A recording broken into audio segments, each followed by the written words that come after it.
warahmatullahi wabarakatuh. Perkenalkan, kami dari kelompok 6 akan memaparkan salah satu penerapan dari termodinamika, yaitu kulkas. Nama saya Yulianda Agustina. Nama saya Sadian Musafira. Saya Kejada Putri Ananda. Selamat menyaksikan.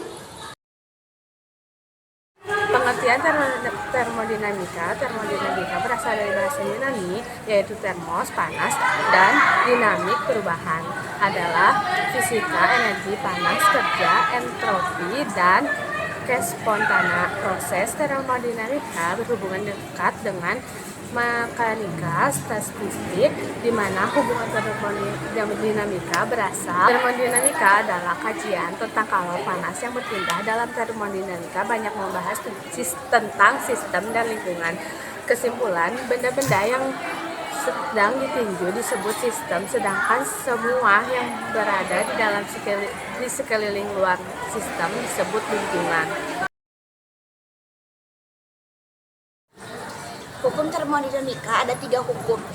Berkaitan dengan objek yang akan saya paparkan, ada hukum kedua.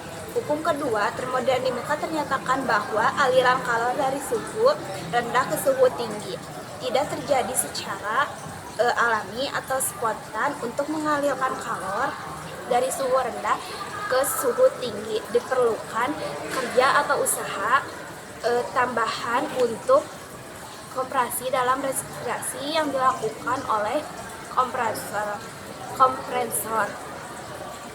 Kulkas menjadi salah satu kebutuhan yang krusial bagi rumah tangga masyarakat Indonesia di masa sekarang. Kulkas umumnya digunakan untuk menyimpan bahan makanan mentahan, sayur-sayuran, buah-buahan, minuman, kaleng, dan es krim agar tidak membusuk, tahan lama, dan tetap terjaga awet di dalam suhu yang tetap dikondisikan. Komponen yang ada di dalam kulkas. 1. Kompresor. Kompresor akan memompa atau memberikan tekanan ke seluruh bagian sistem pendingin di kulkas. Kompresor terdiri dari tabung yang berfungsi untuk menyimpan refrigeran dan akan dipompakan ke seluruh sistem pendingin di kulkas. 2. Kondensor.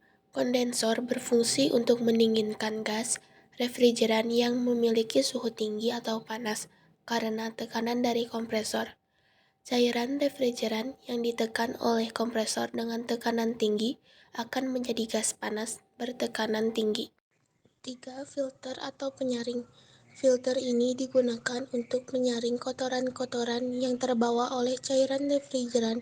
Cairan refrigeran harus selalu bersih agar proses pendinginan dapat berjalan secara maksimal dan tidak mempat ketika melalui pipa kapiler yang sangat kecil. 4. Pipa kapiler. Pipa kapiler memiliki diameter yang sangat kecil, yaitu berukuran 0,26 mm dengan panjang 2 meter. Pipa ini bertugas memanfaatkan cairan yang telah didinginkan di kondensor sehingga menjadi lebih dingin. Yang kelima, evaporator. Di bagian evaporator suhunya sangat dingin dan pada pipa-pipanya timbul bunga salju. Evaporator inilah yang bertugas mendinginkan bahan-bahan makanan dan minuman di dalam kulkas. Yang keenam, refrigeran. Merupakan bahan yang digunakan untuk mendinginkan kulkas.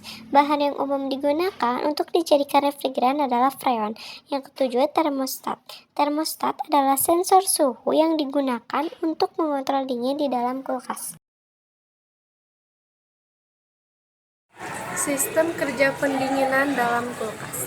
Mula-mula, cairan refrigeran yang berada di dalam kompresor akan dimanfaatkan dan ditekan dengan tekanan tinggi menuju kondensor. Di dalam kondensor, refrigeran akan dirubah dari gas bertekanan tinggi menjadi cairan yang masih bertekanan tinggi.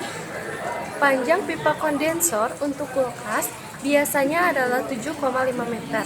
Setelah keluar dari kondensor, refrigeran masuk ke dalam filter untuk disaring supaya bersih, karena akan memasuki pipa kapiler yang diameternya sangat-sangat kecil. Refrigeran yang telah bersih masuk ke dalam pipa kapiler yang berukuran sangat kecil, yaitu berdiameter 0,26 mm dengan panjang sekitar 2 meter. Di dalam pipa kapiler refrigeran bersuhu dingin dan sudah bertekanan rendah. Setelah keluar dari pipa kapiler, refrigeran akan masuk ke dalam pipa evaporator.